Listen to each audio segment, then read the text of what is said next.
네, 제가 제 소개를 먼저 하겠습니다. 먼저 오늘 강의 주제부터 알아야죠. 강의 주제는 직장 선교의 성경적 원리라는 제목으로 저는 강의할 조혜리입니다. 현재 저는 재난관리과 사회재난팀에 근무하고요. 현대 아울렛, 이태원 사고, 한국타이어 화재, 지난 봄에 산불, 다양한 사회 속에서 사람이 만들어낸 인위적인 것으로 인해 사고가 났을 때 재난으로 번졌을 때 그걸 관리하는 부서에서 근무를 하고 있고요. 월평동 한유리 교회를 섬기고 있습니다. 저는 지난 작년 12기 훈련생으로 이 직선대에서 훈련을 받았고 현재는 어쩌다 오순 간사님으로 활동하고 있는데 아직은 부족한 면이 많은데 오늘 또 이 자리까지 제가 서게 돼서 조금 부족하지만 부끄럽지만 최선을 다해 보겠습니다. 네. 강의를 들어가겠습니다. 이 누군지 아세요? 저예요. 네, 옛날 사진 몇 장 찾아봤습니다. 아마 막 어디 들어가 있는지 모르겠는데 열심히 찾아왔습니다. 그랬더니 이렇게 얼굴 동그란 애가 하나 나오더라고요. 화면에 보이는 이 모습은 제가 5살 때 교사였던 어머니를 따라서 안남 초등학교, 그러니까 국민학교에 그 사택에 근무할 때 제가 찍었던 사진인데요. 크리스마스 이브 날이었습니다. 박정희 대통령 사진 보이시나요? 네. 해방하기도 보이나요? 네. 저는 제가 요즘 사람인 줄 알았는데요. 이 사진을 보고 제가 굉장히 나이 든 사람이구나라는 걸 느꼈어요.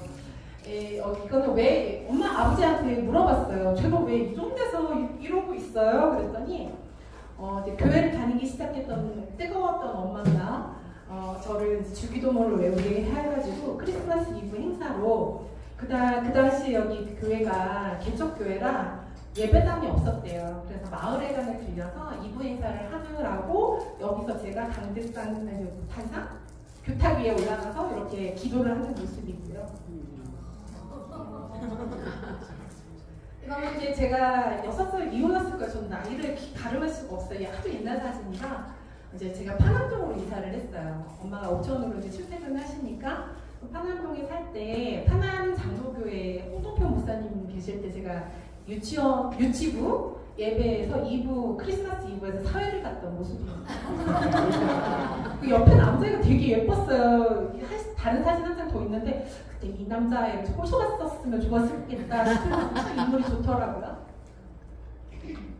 그럼 제가 중학교 때 이제 엄마가 이제 용운동으로 아버지랑 우리 다 같이 이제 가족 이사를 했는데 그 당시에 이제 중학교 때 외사촌 오빠가 삼수를 했어요. 삼수를 저희 집에 와서 했는데 그때 같이 개척교회로 다니기 시작할 때 같이 이제 축복 기도를 받는 모습입니다. 안수기도 받고 있었어요.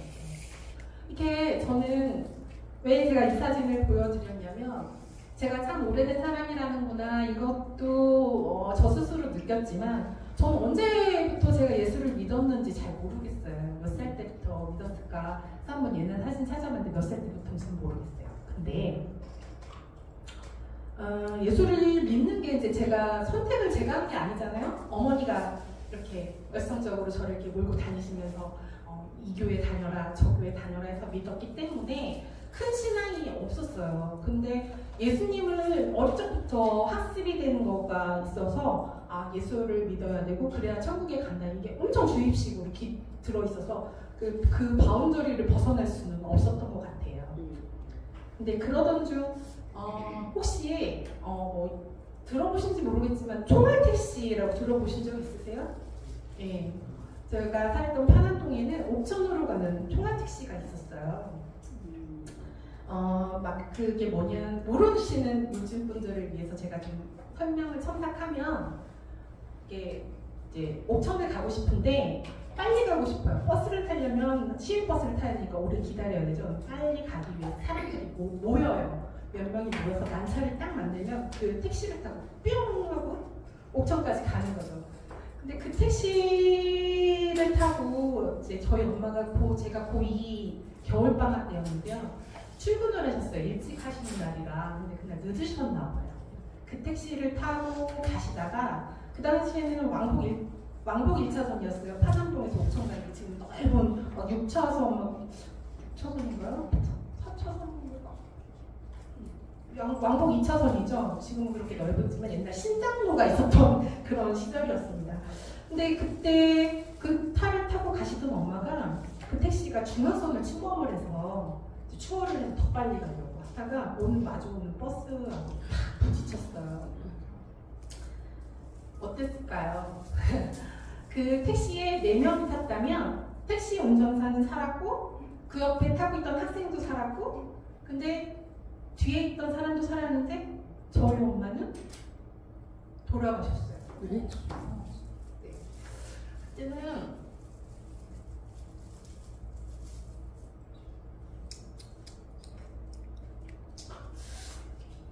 너무 마음이 아팠죠. 지금도 그때 생각하면 많이 힘들어요. 그래서 이제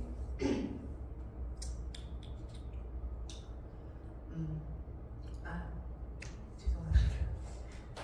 근데 그 당시에 이제 온실 속의 하트처럼 컸던 저는 이게 진짜 아픈 게 뭐구나, 마음이 아픈 게 뭐고 슬픈 게 뭐고 인생에 어쩔 나의 힘으로 할 수 없는 어떤 영역이 있다는 거를 그때 처음 느꼈고 고2에서 고3을 올라간 이후부터는 제 인생은 정말 파란만장 했던 것 같아요. 그래서 근데 그날 이제 10시쯤 9시쯤 사고가 나서 저희한테 연락이 왔는데 저희 어머님은 이제 3시에 숨을 거두셨는데 그 피를 너무 많이 흘리시고 또 그 사이에 한마디라도 좀 나눠보고 손이라도 잡아보고 떠나보내기 하고 싶었는데 그냥 돌아가셨어요. 그래서 그때 느꼈어요. 그리고 생각했어요. 결심했어요. 우리 엄마 분명히 하늘나라 가셨을 것 같아. 새벽 기도도 맨날 다니셨고 맨날 하늘나라 가고 싶다고 하셨고 이 세상의 소망보다 하늘나라의 소망이 더 중요하다고 늘 말씀하셨고 누구보다 성경을 위주로 사셨고 주변을 위해서 오른손이 하는 걸 왼손이 모르게 항상 돕는 그런 구역장이셨기 때문에 왠지 하늘나라에 꼭 가셨을 것 같았어요. 그래서 저도 결심했죠. 나도 사춘기가 들어서니까 막 다니기 싫어서인지 좀 반항을 할 때였는데 나도 예수를 제대로 믿어봐야지. 그러면 엄마를 한 번쯤은 꼭 만나서 천국에 가서 만날 수 있겠지? 그러면 엄마 손을 꼭 잡고 꼭 한 번만이라도 안아보고 싶어. 엄마하고 헤어질 때 하지 못한 말을 꼭 해보고 싶어. 그래서 예수를 믿기로 시작했어요. 진짜 근데 그래서 그렇지만 이제 세월에 젖어 있다 보니까 신앙이 막 뜨겁지는 않았어요. 근데 작년에 그런데 어느 날 저희 어떤 분이 제게 말을 했어요. 믿는 사람이 직장에서 더 노력하고 헌신도 하고 그래야 직장 선교 할 수 있죠. 나는 좀 더 돕도록 노력해보세요. 이렇게 저한테 얘기를 하더라고요. 내가 뭐 잘못 살았나 이런 생각도 들었지만 이해가 잘 안 갔어요. 그래서 왜 직장 선교를 하지? 일하는 직장에서 일만 열심히 하면 되는데 선교까지 나한테 하라고 하시지? 막 이런 생각이 들었죠. 그래서 저는 평소에 이렇게 생각했거든요. 직장은 돈을 버는 곳, 또 사람에게 마음을 주면 줄수록 상처받는 곳, 또 시기와 질투, 경쟁이 난무하는 곳. 그래서 나는 여기에서는 큰 마음 주지 않고 열심히 착하게, 나 스스로만 착하게 하나님 보시기에는 딱 부끄럽지 않을 정도로만 열심히 살고 나는 종교생활, 신앙생활은 내가 다니는 교회, 내가 아시는 분들과 재밌게 해야지 이렇게 생각을 하고 있었거든요. 근데 그분이 또 저한테 몇 주가 지났는데 얘기를 하시는 거예요. 직장 선교대학 있는데 한번 해보실래요? 그래서 제가 한번 이렇게 생각했죠. 그날은 날이 좋아서 날이 좋지 않아서 날이 적당해서 하나님이 저한테 임하셨나 봐요. 해보고 싶다. 그래서 직장 선교대학을 받게 됐고 작년에 그래서 훈련을 받게 됐고 제가 지금 이 자리에 서게 됐습니다.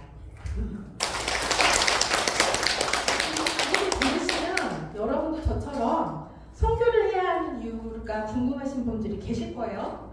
네, 오늘 이 강의 들으시면 직장 선교의 의미와 성경적인 원리를 확실히 알고 가실 거예요. 자, 그러면 먼저 기도로 시작하겠습니다.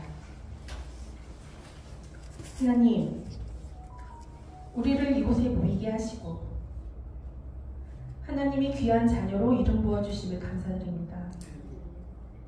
그리고 우리를 세상과 구별시켜 주시고 직장 선교대학을 통해 하나님의 지상명령을 실천하게 해주심을 감사드립니다. 오늘 분주한 하루를 보내고 주님께 순종하고자 모인 훈련생님과 간사님들의 간절한 마음 하나하나를 받아주시고 오늘 이 강의를 통해 사회와 직장에서 나의 모습을 돌이켜보고 변화되는 시간이 되게 하여 주시옵소서. 모든 말씀 예수님 이름으로 기도합니다. 네. 옛날 사진 지나가고 이 강의의 목적은요, 직장 선교의 성격적 원리를 알고 자신이 하는 일의 가치, 의미와 사명을 분명히 인식해서 주님의 지상명령인 선교의 사명을 직장에서 실천해야 하는 이유를 설명할 수 있고 이유를 알 수 있는 것에 있습니다. 자, 다 같이 강의 목표를 한번 읽어보겠습니다. 1번부터 시작! 직장 선교의 성경적 이유를 정리할 수 있다. 우리가 왜 일을 하는지 의미를 알 수 있다. 직업과 사회의 관계를 알 수 있다. 기독교의 신앙과 사회에 이해할 수 있겠다. 기독교 직장의 정체성을 분명히 알겠다. 네, 특별히 이 중에서도 우리 직장 생활과 선교가 결코 동떨어지는 게 아님을 알게 될 거라고 생각됩니다.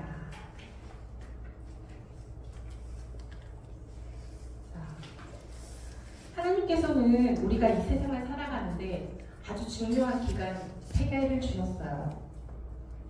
읽어보시겠어요? 가정, 교회, 직장. 네, 그렇습니다. 이 3가지는 우리 성도들에게 없어서는 안 되는 필수한 영역입니다.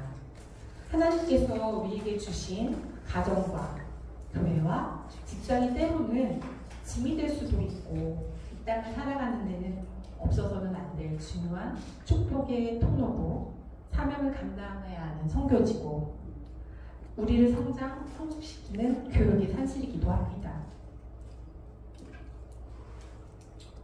네, 그래서 우리 크리스천은 유능한 직장인이 되어야 할 뿐만 아니라 이를 통해 하나님의 뜻을 이루고 세상을 변화시키는 사명을 가지고 있기 때문에 일과 직업에 대한 성경적 교훈을 잘 배워야 합니다.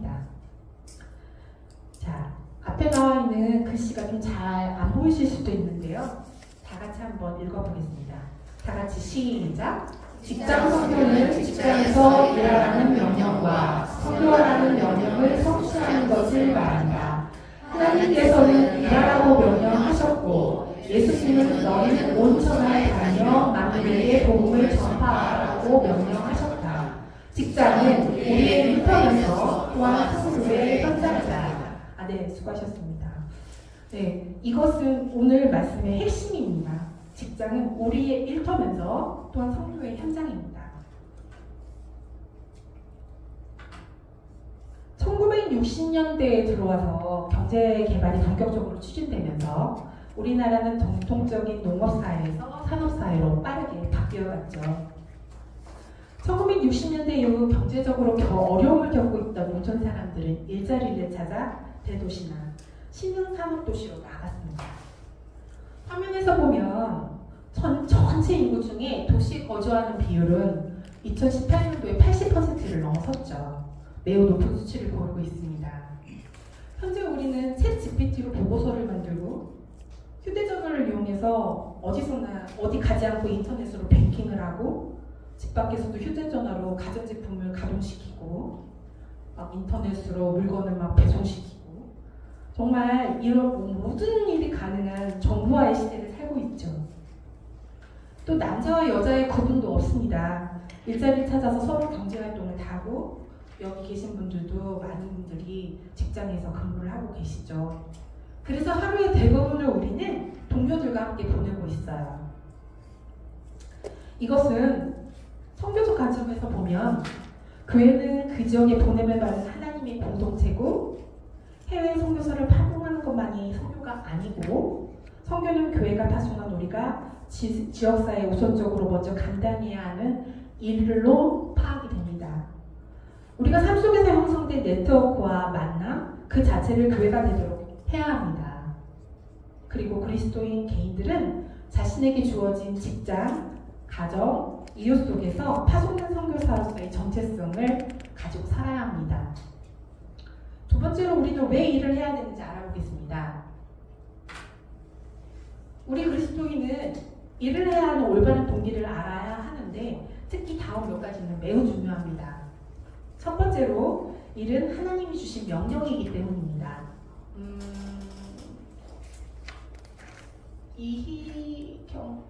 이미경 선생님 한번 읽어주시겠습니까? 하나님이 인간을 창조하신 후에 주신 첫 번째 명령은 일하라는 것이었다. 일한다는 것은 창조주 하나님을 닮았다는 증거요. 창조의 목적을 이루는 것이다. 네, 감사합니다. 직업은 하나님의 뜻을 이루어 나가는 통로입니다. 하나님께서 우리를 돌보시는 방법 중에 하나로 우리 자신에게 직업을 주셨고 그 직업을 사용하고 계십니다. 우리는 하나님의 뜻을 다 이해할 수 없지만 분명한 것은 우리는 각자의 직업에 충실할 때 이 세상을 다스리는 하나님의 일에 참여하는 것입니다. 이건 마치 커다란 시계 안에 있는 톱니바퀴 하나가 자기가 중요한 존재임을 알지 못하고 열심히 일을 하고 맡은 역할을 하고 있지만 그 작은 도움 하나 없이는 시계가 자기 일을 할 수 없는 것과 같은 것입니다. 하나님은 믿는 사람을 통해서 세상을 위해 그리고 사람들을 위해 하시고자 하는 일을 행하십니다. 예를 들어서 하나님은 좀 더 편하게 한 사람이 다른 곳에서 한 곳으로 이동을 하기에 원하십니다. 그러면 운전기사들은 하나님을 대신해서 이 일을 하는 자들입니다. 또 하나님은 사람들에게 더 많은 지식을 가지고 계몽된 삶을 살기를 원하십니다. 그런데 저희 엄마처럼 교사들은 하나님을 대신해서 이 일을 행하는 자들입니다. 하나님은 사람들에게 더 밝은 빛을 보며 살게 하고 싶어 하십니다. 전기공사 직원은 하나님을 대신해서 이 세상에서 행하는 사람입니다. 밝은 빛을 만들어주고 있죠.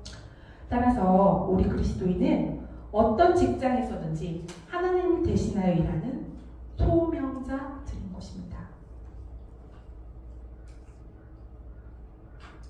두 번째로 우리는 하나님을 사랑하기 때문에 일을 합니다. 고린도후서 5장 17절 말씀처럼 그리스도 안에 있으면 모든 것이 새로워지는데 우리 일도 새로워질 수 있습니다. 그래서 모든 일을 사람에게 하듯 하지 않고 주님께 하듯 하게 됩니다.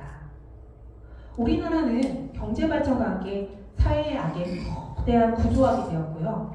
탈세, 관료의 부패, 속임, 생명경시, 살인, 강도, 배금사상, 윤리도덕 등의 붕괴 등으로 인해서 나날이 세상은 악화되고 어려워지고 사탄이 더 활보하고 있죠.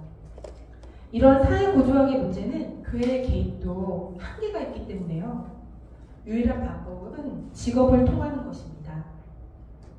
가정이나 교회에서 바르게 사는 것도 필요하지만 사회를 바꾸려는 것은 사회 속에서 바르게 살 때만 가능한 것입니다. 직장인 크리스천이 중요한 것은 그들이 직업을 통해 문화와 사회를 복음화할 수 있기 때문입니다. 세 번째로 우리는 다른 사람을 섬기기 위해서 일을 합니다. 좀 생소하시죠? 하나님께서는 우리를 통해 다른 사람을 돕기를 원하신다고 합니다. 그래서 우리는 다른 사람을 돕기 위해서 일합니다. 네 번째로 우리는 자신과 가족의 경제적 필요를 채우기 위해서 일을 합니다. 그쵸? 우리가 돈을 벌어야 먹고 살죠. 저도 생계형 공무원입니다. 우리가 일해야 하는 이유는 자신과 가족의 경제적 필요를 위해서라고 말한다면 이것은 비신앙적이라고 생각할 수도 있어요. 근데 성경에서도 누구든지 일하기 싫으면 먹지도 말라고 하셨어요. 그리고 분명히 일의 중요성을 강조하고 있는 성경 구절이겠죠. 그렇다면 우리는 왜 직장에서 선교를 해야 할까요? 돈만 벌면 되고. 제가 예전에 생각했던 것처럼 직장 선교의 근거와 이유를 우리가 믿는 삼위일체 하나님으로부터 배울 수 있습니다. 자, 다 같이 한번 읽어보실까요? 시작! 독생자를 세상에 보내주신 하나님, 제자들을 세상에 보내주신 예수님, 세상 속의 제자들과 동행하시는 성령님. 네, 수고하셨습니다. 우리는 앞서 읽은 이 세 가지의 이유로 직장 그리스도는 직장에서 선교를 해야 합니다. 먼저 첫 번째로 독생자를 세상에 보내주신 하나님이십니다. 선교의 주역이신 우리 하나님, 근본 하나님의 본체시며 동등하신 예수님을 우리에게 보내주셨습니다. 이 세상으로 보내주셨죠. 두 번째로 예수님은 제자들을 또 세상에 보내주셨어요. 예수님 3년 동안 제자들을 훈련시키셨죠. 그리고 그들을 세상의 모든 인류를 구원하기 위해 세상에 보내면서 가서 제자 삼으라고 명령하셨습니다. 예수님이 제자를 세상에 파송한 것은 그런 것 같이 우리도 직장에서 선교를 위해 파송된 거예요. 저희도 파송된 거예요. 그렇기 때문에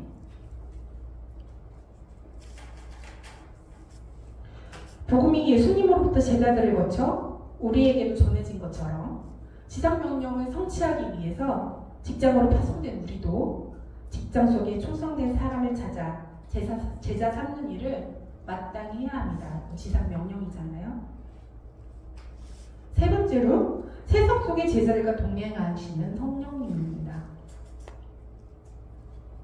너희와 항상 함께 있겠다고 하신 예수님은 승천하시는 성령을 보내주심으로 제자들에게 하신 약속을 지키셨습니다. 자, 세상 속에 제자들을 보내주셨고 그 제자들을 보내주셨고 그 성령님이 우리와 함께 하시는 거죠. 이제 정리를 해보면요. 주님은 우리에게 독생자 예수를 세상에 보내주시고 예수님을 통해 제자들을 세상에 파송시키셔서 지금까지 우리에게 말씀이 전파하게 하셨고요. 성령님과 함께 세상 속 제자인 우리와 항상 함께 하시기 때문에 우리는 직장에서 선교를 해야 합니다. 그러면 직업과 선교의 관계는 어떤 것일까요? 강의 초반에 직장 선교의 정리를 말씀드렸죠. 핵심이라고 말씀드렸어요. 기억하시나요? 그러면 기억을 못하시니까 복습 한번 하겠습니다. 직장 선교는 직장에서 일하라는 명령과 선교라는 명령을 성취하는 것을 말하고 하나님께서는 일하라고 명령하셨으며 예수님은 너희는 온 천하에 다니며 만민에게 복음을 전파하라고 명령하셨습니다. 그렇기 때문에 직장은 우리 일터면서 또한 선교의 현장이 되는 것입니다. 자, 그렇다면 직업과 선교의 관계는 어떻게 해야 될까요? 직장인 그리스도인은 직업의 사명과 선교의 사명을 감당해야 되는데 직장생활과 신앙생활을 구분해서 서로 다른 영역으로 여겨 직업을 선교와 무관하게 해서 보면 안 된다고 합니다. 왜냐하면 직업과 선교는 무관한 것이 아니라 밀접한 관계가 있기 때문이에요. 가령 직장 안에 업무적으로 인정을 받지 못하게 되면 효과적인 선교 사역을 할 수 있을까요? 있을까요? 뭐라고요? 없죠. 그럼 산적 동사도 할 거예요. 네, 기대하기 어렵습니다. 그러므로 직장인 그리스도인은 먼저 첫 번째로 우리는 직장에서 인정을 받아야 합니다. 그리스도의 복음을 전하기 위해서 먼저 전도자의 삶이 하나님께 영광을 돌려야 합니다. 그러기 위해서 직장인 그리스도인은 무엇보다 직장인으로서 인정을 받아야 합니다. 자, 그러면 직장인으로서 인정받기 위해서 어떻게 해야 될까요? 너무 어렵죠. 그것은 업무의 전문성과 탁월성, 그리고 성실성과 대인관계성에서 인정을 받아야 합니다. 전문성이란 뭘까요? 맡겨진 일에 대한 능력, 그것입니다. 자신에게 맡겨진 일을 탁월하게 해내야 합니다.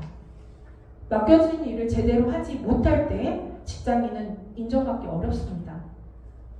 소명의식에 따라 업무를 수행하는 크리스천은 당연히 윤리성과 정직성에 있어 비신자들과 구별되고 강한 경쟁력을 지녀야 합니다. 불리한 업무를 거부하고요. 거짓없이 일을 바르게 처리하는 정직성, 신앙과 삶이 일치되는 정체성은 소명의식의 결과라고 볼 수 있습니다. 술을 마시지 않는 정도, 그 정도로는 크리스천 직장인이 조직에서 그다지 영향력을 줄 수 없어요. 모든 직장인은 업무 수행을 하기 위해 고용되었습니다. 우린 고용인이죠. 업무 수행에서의 우월성은 모든 직장인에게 해당되는 평가 기준이고 그리스도인은 무엇보다 이 평가 대상에서 상대적으로 탁월해야만 합니다. 잠언 22장 29절에 있는 말씀대로 내가 자기의 일에 능숙한 사람을 보았느냐? 이러한 사람은 왕 앞에 설 것이요 천한 자 앞에 서지 아니하다라고 말씀하셨습니다. 자, 다 같이 다음을 읽어보겠습니다. 제가 선창을 하면 뒷부분을 문장을 완성시켜 주시면 되는 거예요. 자, 시작하겠습니다. 크리스천 식당에서는 최고의 맛을 내야 합니다. 크리스천 의사는 사람을 잘 붙여야 합니다. 크리스천 가수는 노래를 잘 불러야 합니다. 크리스천 운동선수는 운동을 잘 해야 합니다. 네. 제가 언젠가 서울에 올라갔던 적이 있어요. 그런데 이제 그날 주일날이라 아이가 다니는 교회에 같이 예배를 받거든요. 근데 그 목사님이 무슨 말씀을 많이 하셨는데 제 머리에 딱 꽂히는 게 하나 있었어요.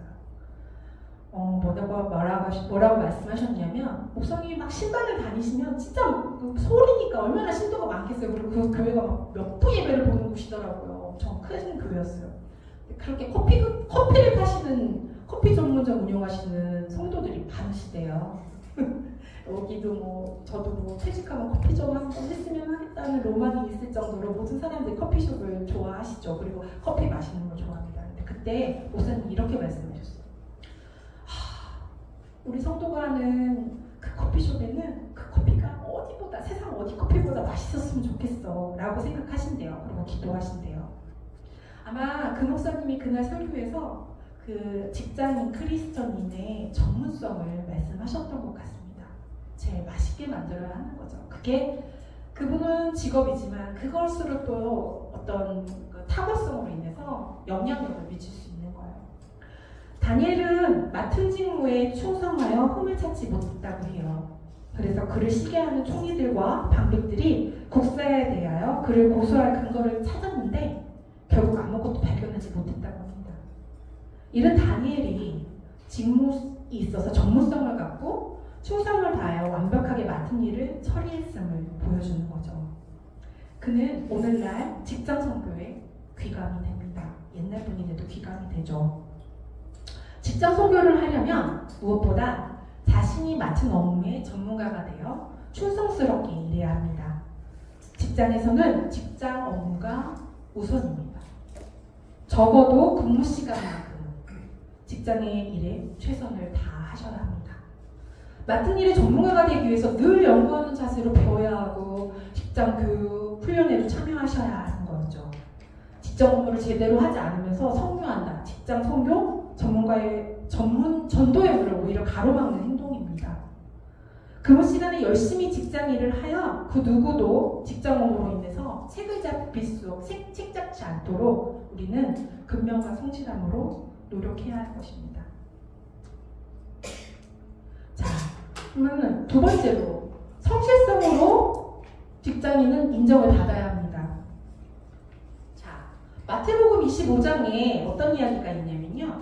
달란트 이야기가 있어요. 어떤 사람이 타국으로 떠나면서 종들에게 금 5달란트, 또 한 종에게는 2달란트, 또 한 종에는 1달란트를 주고 떠났어요. 이후에 주인이 돌아와서 결산을 했는데 그 결과 기억하시는 분 계세요? 아시겠지만 제가 대답하겠습니다. 5달란트 받은 사람은요, 열심히 장사를 해가지고 5달란트 또 남겨서 10달란트를 만들었대요. 그리고 2달란트를 받은 사람도 열심히 장사를 해가지고 2달란트를 더 남겨서 4달란트를 만든 거죠.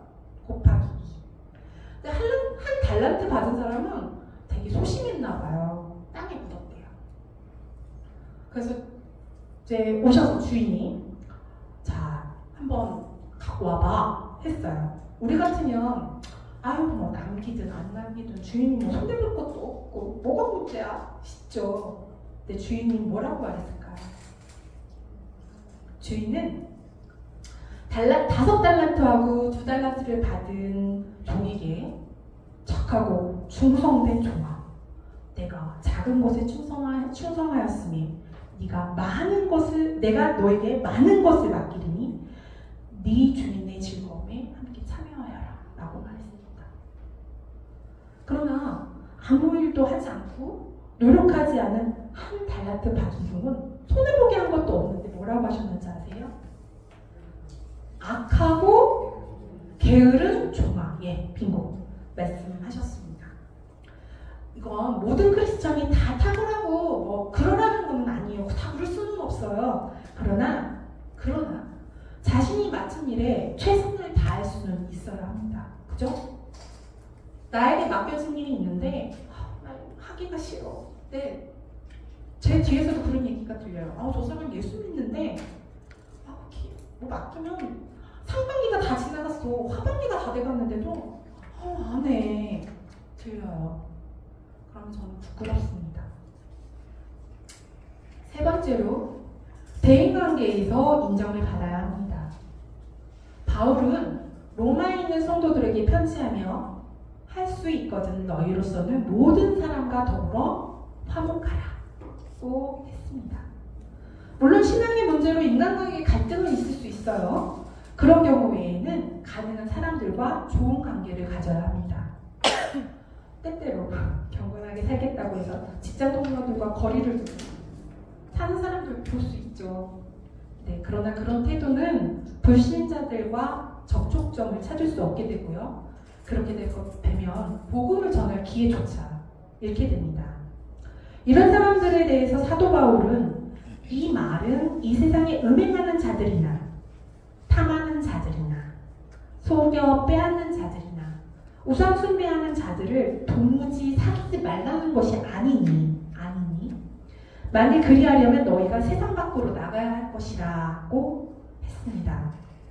또 느헤미야는 그가 예루살렘 성이 회파된 것을 알고 그것을 제거하기 위해서 꿈을 꿨어요. 근데 그 마음을 딱 먹었을 때 가장 먼저 한 일이 뭔지 아세요? 아닥사스 왕이라는 왕과 좋은 관계를 맺고 그래서 기도하고 그래서 그 기도가 응답이 되고 그래서 왕의 도움을 받고 그래서 예루살렘에 가서 원하던 사역을 할 수 있었대요. 이렇게 관계성은 그리스도인에게 가장 취약한 부분입니다. 그리스도인들은 직장에서 팽배되어 있는 세속적인 음주 문화를 수용하든가 거부하든가 해야 하는 양자택일 입장에 설 수밖에 늘 없어요. 또 주일에 회사 업무가 진행되기도 하고 업무와 관련된 행사나 모임이 개최되기도 합니다. 또 등산, 야유회, 수련회 등도 개최되죠. 그런가 하면 공무원은 좀 그렇지 않지만 또 다른 직장에서는 오너가 있는 특정 종교와 관련된 의식에 업무 추진 과정에서 포함되기도 해요. 고사를 지낸다던가 이런 종교의 행사가 작업장에서 이루어질 때 시행이 되는 일이 가끔 있는데 이때 이 행사에 참석해야 하거나 그 행사를 준비해야 되는 그리스도인의 입장은 정말 곤욕스럽죠. 고통입니다. 그리스도인이 직장 내에서 술자리를 회피하거나 고스톱 등 불건전한 오락을 회피하고 주일 행사를 불참하고 그러니까 주일 행사는 그 직장에서 벌어지는 주일 행사 타종교 행사를 거부하는 그런 입장에 서게 되면요 함께 일하기가 조금 상사나 동료들한테 이렇게 친밀한 유지관계를 맺기도 좀 어렵고 관계성을 지켜나가는 게 굉장히 어려워요. 그걸 여러분도 직장에서 많이 직접 경험해 보셨을 거예요. 저도 작년에 직장 선교대학 훈련생일 때 12, 6년생일 때 이상하게 화요일만 되면 번개 모임하자고 저희 팀장님이 자꾸 회식을 제안하시고 막 팀회식, Y회식 막 제안을 하시더라고요. 그래서 되게 곤욕스러웠던 경험이 있습니다. 처음에는 참석하지 못한다고 이렇게 말을 하니까 섭섭해 하고 좀 살짝 이렇게 좀 새침하게 이렇게 보시더라고요. 근데 결국에 제가 직선제를 꾸준히 참석하고 그리고 계속 지속적으로 뭔가 끊임없이 하는 모습을 보면서 결국에는 이해를 해주시더라고요. 제 행동의 일관성과 진실성 덕분이 아닌가 싶어요.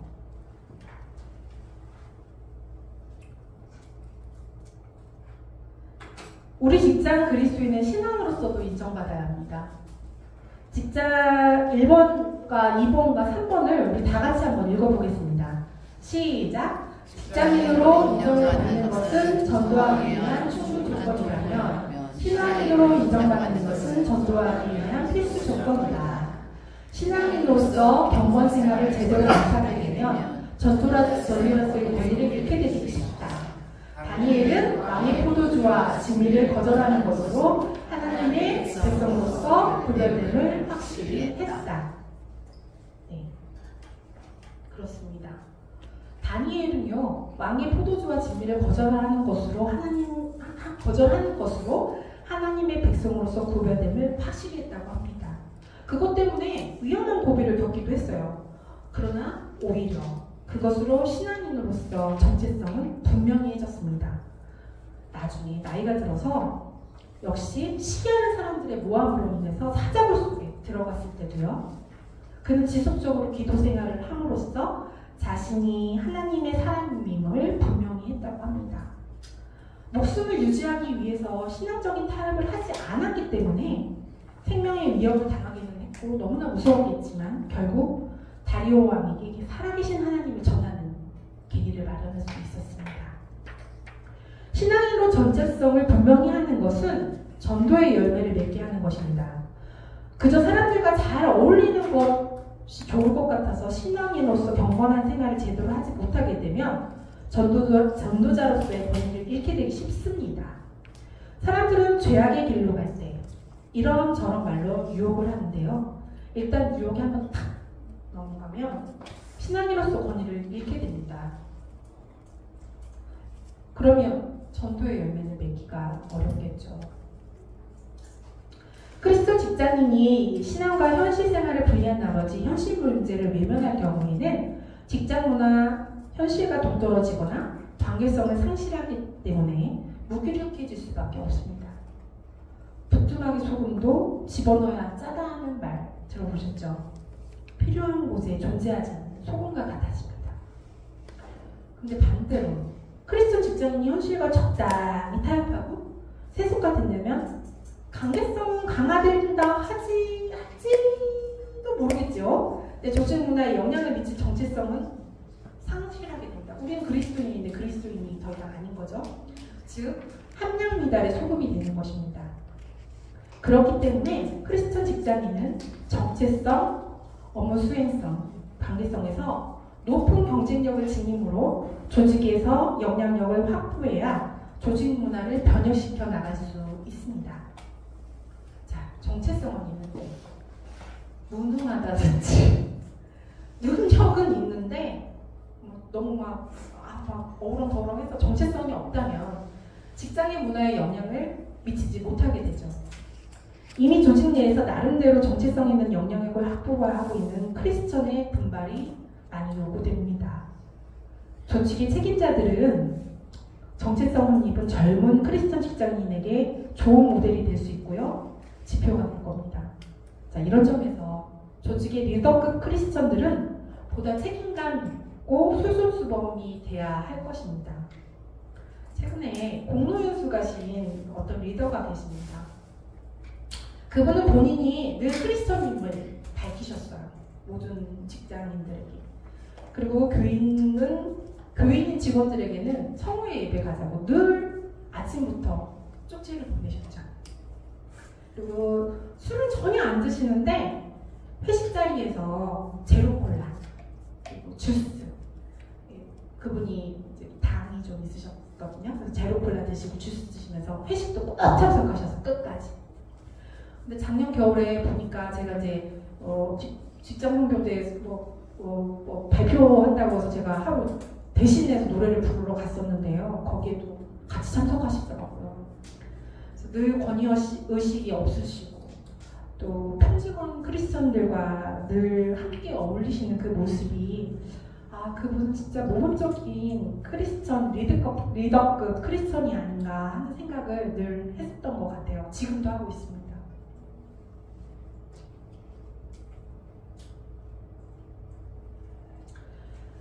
세 번째로 전도자로서 준비되어야 합니다. 전도자로서 준비되고 양육자가 되는 직장 선교인으로서의 되는 것은 직장 선교인으로서의 삶이라고 할 수 있습니다. 직장 선교인은 전도하기 위해 복음에 대한 분명한 이해를 두고 전도를 위해 훈련을 끊임없이 하고 양육시킨 사람들로 인해 직장 내에서 계속적으로 전도와 양육을 계속 이루어 나가야 합니다.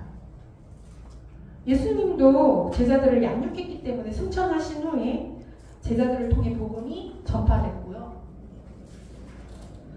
우리에게까지 그 말씀이 전달될 수 있었던 것처럼 우리도 크리스천 직장인들로서 전도자로서 준비되고 양육되어서 영적인 승법 번식을 통해서 지상명령을 성취해 나가야 할 것입니다. 자, 정리하자면 직장인 그리스도인은 직장인으로서 신앙인으로서, 전도자로서, 양육자로서 인정받고 준비되어야 하는 것입니다.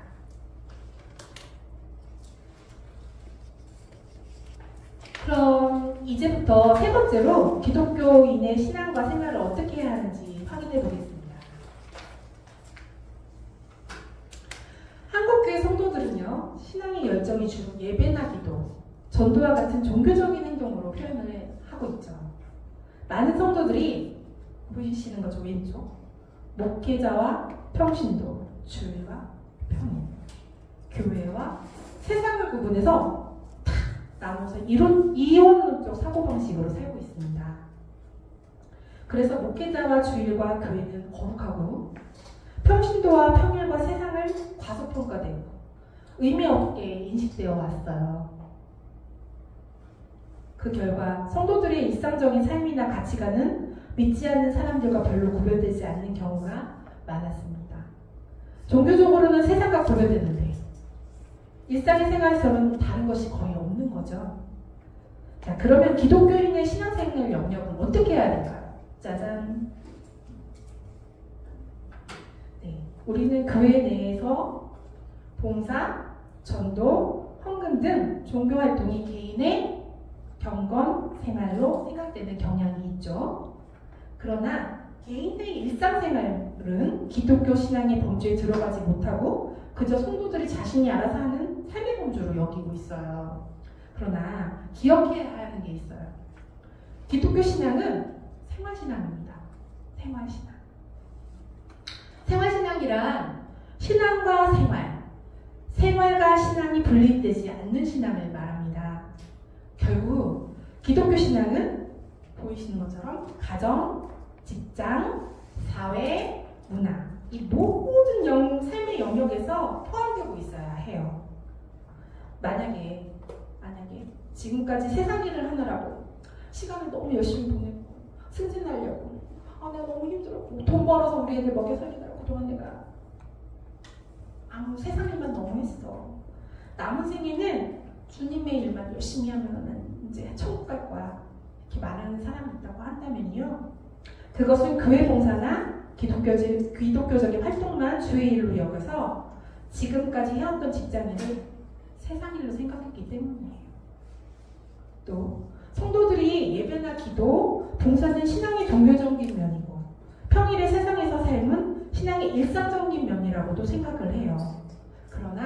그러나 주의 일을 종교적인 일로 제한하지 않고 일상생활에서 일어나는 일도 얼마든지 주의 일에 들어갈 수 있습니다.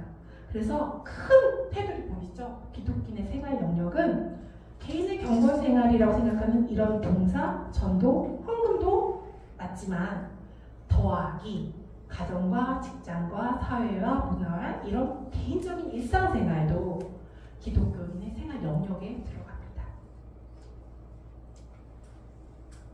직장인의 성도의 바람직한 신앙생활은 직장이 곧 생활신앙을 실천할 수 있는 장이 되는 것입니다. 모든 일을 주께 해야 한다. 직장에서 자신을 맡은 일을 하는 것은 주님을 섬기고 있다는 사실을 알아야 합니다.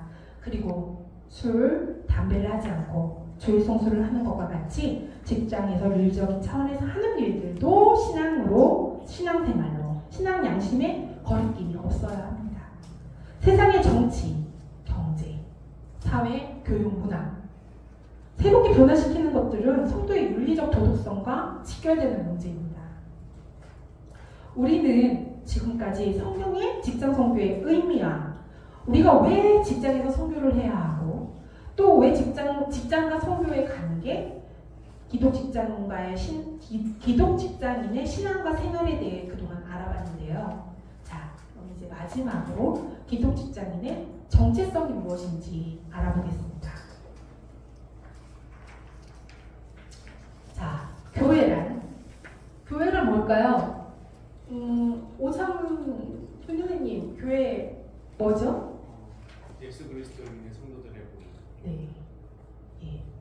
건물이나 제도나 이런 게 아니에요. 모이는 교회가 약간 그런 거죠. 교회란 지금 방금 읽어주신 것처럼 건물이나 제도가 아니라 예수 그리스도를 믿는 성도들의 모임입니다. 따라서 교회는 성도들을 의미하기 때문에 흩어져 있는 가정과 직장에 있을 때에도 교회의 지체로서 세상 속에 현존하고요. 또 하나님은 모이는 교회뿐만 아니라 흩어지는 교회에도 임재하셔서 역사하시며 통치하십니다. 기독 직장인들은 자신의 정체성에 대해서 분명히 인식할 필요가 있습니다. 하나님은 모이는 교회뿐만 아니라 흩어지는 교회에서도 임재하시고 역사하시며 통치하시기를 원하십니다. 자, 지금까지 크리스천의 생활은 아무래도 교회를 중심으로 하는 생활을 의미해왔습니다. 교회 공동체 안에서 예배와 기도, 찬양, 성도들끼리의 교제에 힘쓰고 있습니다. 6일간 평일의 삶을 전혀 개의치 않고 주일 성수만 잘하면 인정해주는 것이 슬픈 현실입니다. 그러나 신앙은 실제로 적용되는 곳은 성도들이 가장 많은 시간을 보내고 있는 직장입니다. 직장이야말로 신앙이 적용되고 훈련되고 성숙하게 되는 신앙의 현장입니다. 자, 기독 직장인은 하나님께서 그리스도를 세상에 보내주신 것 같이 선교 현장인 직장에 파송된 사람들입니다. 그들은 세상의 비기독교인들과 접촉함에 있어서 매우 중요한 위치에 있습니다. 그게 여러분입니다. 이러한 점에서 그들이 선교적 사명을 띠고 교육받아 흩어져 나갈 때 하나님의 나라가 확장될 수 있는 것입니다. 기독 직장인 자신이 직장에 파송된 선교사라는 확신을 갖게 될 때 무의미하고 목표가 없는 삶을 청산하고 선교적 삶으로 인도하게 되며 선교사에게 열매를 맺을 것입니다. 직장에는 불신자들이 많습니다. 제가 근무하는 재난관리과에도 교회 다니는 직원이 3명밖에 안 되더라고요. 사용 읽어보다 보니까요. 그리스도의 복음이 필요한 자들이 곳곳에 있습니다.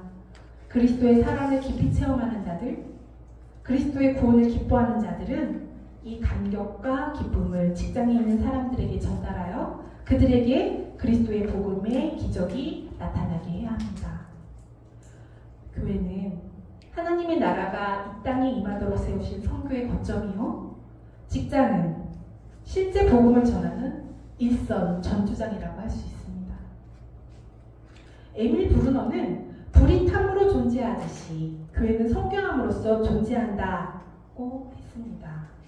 개인이 교회에서 예배를 드리고 말씀 배우고 가정과 친교를 나누지만 이러한 활동을 통해서 경험하는 것만 가지고 그 생활은 가정과 직장과 사회를 위한 책임을 다할 때 그때 의미가 있는 것입니다.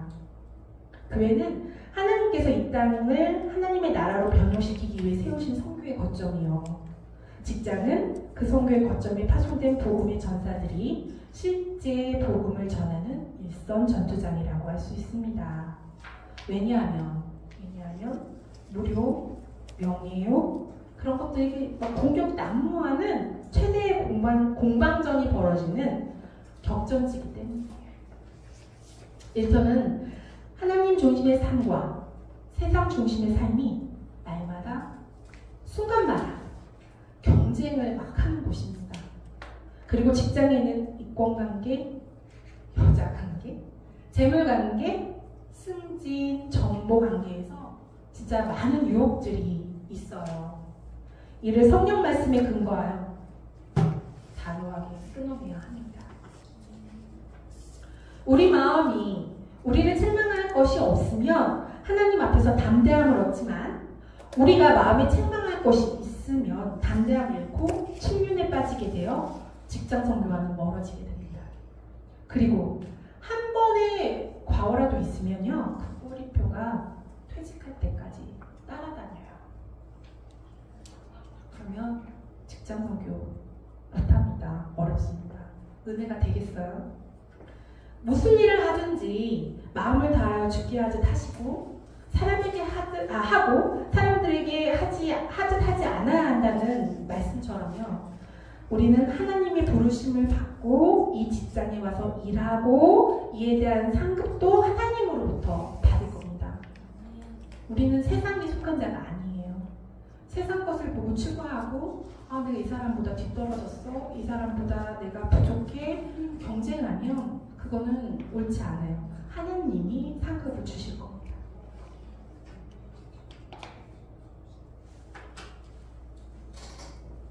기독 직장인은 교회에 모여 선교의 주체가 되신 하나님으로부터 성령의 능력을 받아서 다시 세상에 흩어지기 때문에 그들이 처해 있는 곳이 선교지고 그들이 하나님으로부터 임명받은 선교 사역자라고 할 수 있어요.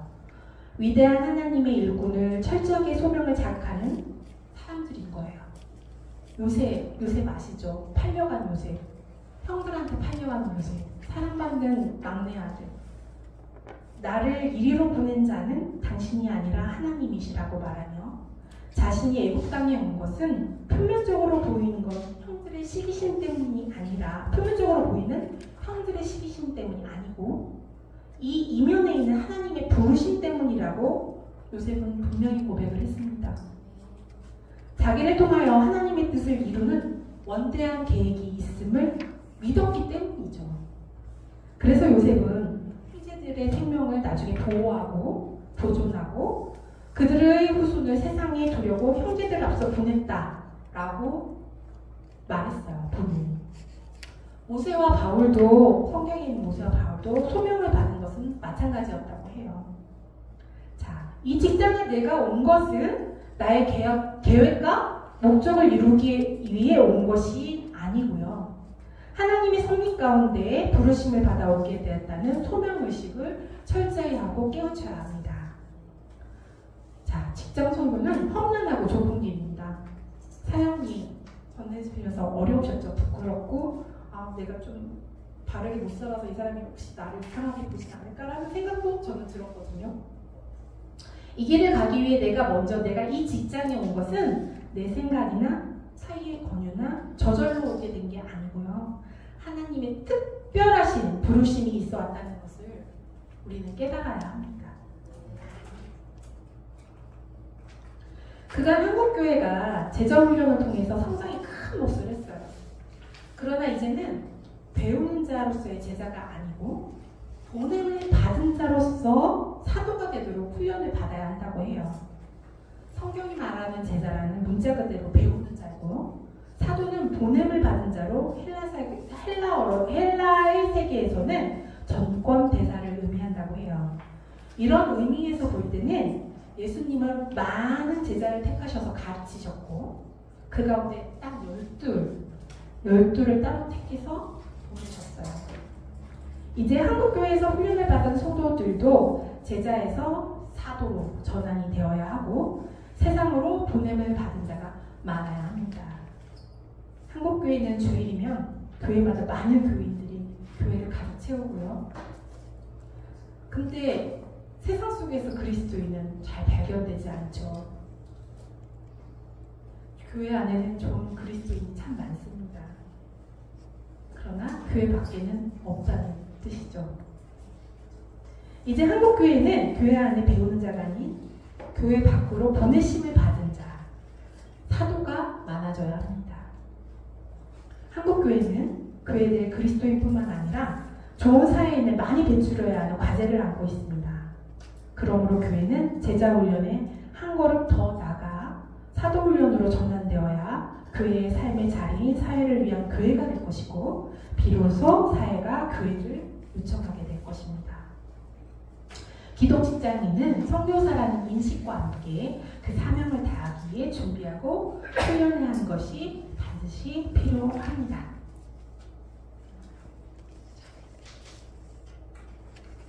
기독 직장인은 교회에서 사람의 공태처를 경험하고 내가 속한 직장 속에서 사랑과 평화와 공유를 구현하는 거룩한 사명을 지닌 존재입니다. 그는 자신이 맡은 일이 하나님께 주신 성직임을 인식하고 그 일을 주께 하듯 해야 합니다.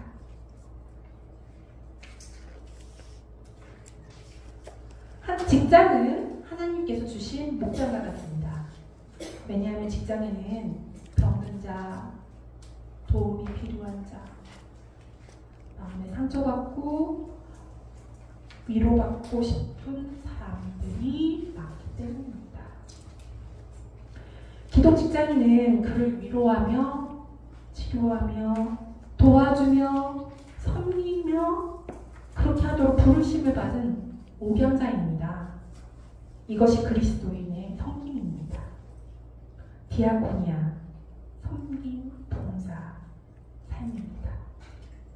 기독교의 영성은 살아계신 삼위일체 하나님과 교제하면서 하나님의 생명을 공급받는 것이요, 믿음의 공동체와 함께 교제를 나누며 공동체 속에 살아 역사하시는 하나님을 만나는 것이요, 세상 속에서 그리스도의 이름으로 봉사하며 하나님의 나라를 확장해 나가는 것입니다. 우리는 하루의 대부분의 시간을 직장에서 보냅니다. 우리는 직장에서도 기독교인의 정체성을 가지고 살며 표현하며 살아가야 합니다. 모든 그리스도인은 믿음의 공동체 사이에 코이노니아를 통해서 공급받는 하나님의 사랑을 직장 속에서 전달해야 할 책임을 갖는 것입니다. 이것은 그리스도인의 섬김, 아까 말씀드린 것처럼 디아코니아의 삶입니다. 직장을 서로 사랑하는 공동체로 만들고 병들고 위기를 경험하는 자, 도움이 필요한 자, 약한 자, 용서가 필요한 자, 그리고 마음에 상처받고 위로가 필요한 자를 지탱하고 치료하고 인도하고 감싸주고 용서하며 화해자로서 희생하며 도와주며 섬겨야 합니다. 직장의 그리스도인은 직장의 목양자로서 섬기도록 부르심을 받은 자임을 명심해야 할 것입니다. 자, 결론입니다. 하나님은 우리에게 일하라는 명령과 선교하라는 명령을 다 같이 한꺼번에 주셨어요. 이 명령을 감당하기 위해서 기독 직장인은 자신의 정체성을 분명히 인식하고 하나님께서 자신에게 맡겨주신 일과 복음을 전하는 선교의 사명을 감당할 수 있도록 해야 합니다. 직장에서 맡은 일이나 선교는 전문성을 요구하기 때문에 그러한 사명을 다하기 위해서는 교육, 훈련, 사역, 경험이 있는 사역자들의 도움도 필요합니다. 직장 선교대학은 이러한 사역을 위해서 하나님께서 세워주셨습니다. 직장인 크리스천들이 자신의 하는 일의 가치와 의미와 사명을 분명히 인식하고 국민의 대다수를 차지하는 직장인들에게 효과적으로 복음을 전하고 양육하도록 하기 위해 모두 힘을 합해 나가야 합니다. 모든 그리스도인은 하나님으로 받은 은사와 소명에 따라 교회 안과 밖에서 봉사합니다. 은사와 소명은 단지 교회 내부의 종교적인 일만 뜻하는 거 아닌 거 아시죠? 충분히 이해하셨을 거라고 생각합니다. 또한 교회 안과 밖을 기준하여 성과 속으로 구분해서도 안 될 거예요. 은사와 소명은 교회 안과 밖 모든 일에 다 똑같이 해당됩니다. 교회 일이 중요하지만 그것이 하나님의 일의 전부는 아닙니다. 하나님의 일은 교회 밖에서도 얼마든지 할 수 있습니다. 직장에서 성실히 일하는 것도 주님의 사역이고요. 그 일을 정직하게 하는 것도 주님의 사역이고, 주변 사람을 사랑하고 또 그들에게 복음을 전하는 것이야말로 교회에서 하는 어떤 일보다 중요한 사역인 것을 우리는 잊으면 안 됩니다. 모든 일을 주께 하듯 하라는 말씀처럼 하나님의 일이 교회 건물이나 주일 한날에 국한되는 것이 아니고 시간을 가장 많이 보내고 있는 직장 안에서도 적용되어야 합니다. 자, 주일 아침 주의 일을 하려고 성경책 들고 교회로 향하듯이, 자, 내일은 수요일이죠. 수요일 아침 직장을 향하면서도 같은 마음 자세를 가지도록 우리 할까요? 네. 자, 오늘 강의를 통해 직장 선교의 선교적 의미와 여러분이 각자 하는 일의 가치와 의미, 사명을 분명히 인식하는 시간이 되셨기를 간절히 바라면서 기도로 마무리하겠습니다. 수고하시겠습니다. 주님, 직장 선교의 성경적 원리를 알고 크리스천 직장인의 태도를 알아봤습니다. 직장에서 신자의 양보와 용서와 희생과 섬김을 실천하여 그리스도인의 향기를 내고 하나님의 성품을 닮아 선교자로서 역할을 다하고 전도의 열매를 많이 맺기를 원합니다. 우리가 주님의 십자가 부활의 희생과 섬김을 알고 가정과 직장과 일터에서 주는 자, 섬기는 자로 살며 하나님의 사역을 잘 감당하게 하여 주옵소서. 그리고 우리 직성대에 아픈 환우가 많습니다. 주님을 향해 부르짖어 기도할 때 절망 중에도 우리의 간구를 들으시는 하나님을 끝까지 신뢰하기를 원합니다. 주님이 어떤 병을 허락하셨다 하더라도 전적으로 주님을 신뢰하며 이 안에서 주님의 뜻을 받들며 주님을 더 깊이 만나게 되기를 간절히 원합니다. 주여, 우리 제21기 직장선교대학 사랑하여 주시고 한 명의 훈련생도 낙오 없이 직분들을 잘 수료할 수 있도록, 그리고 직장의 선교자로서 역할을 해낼 수 있도록 우리를 주관하여 주시옵소서. 모든 말씀 예수님 이름으로 기도합니다. 아멘.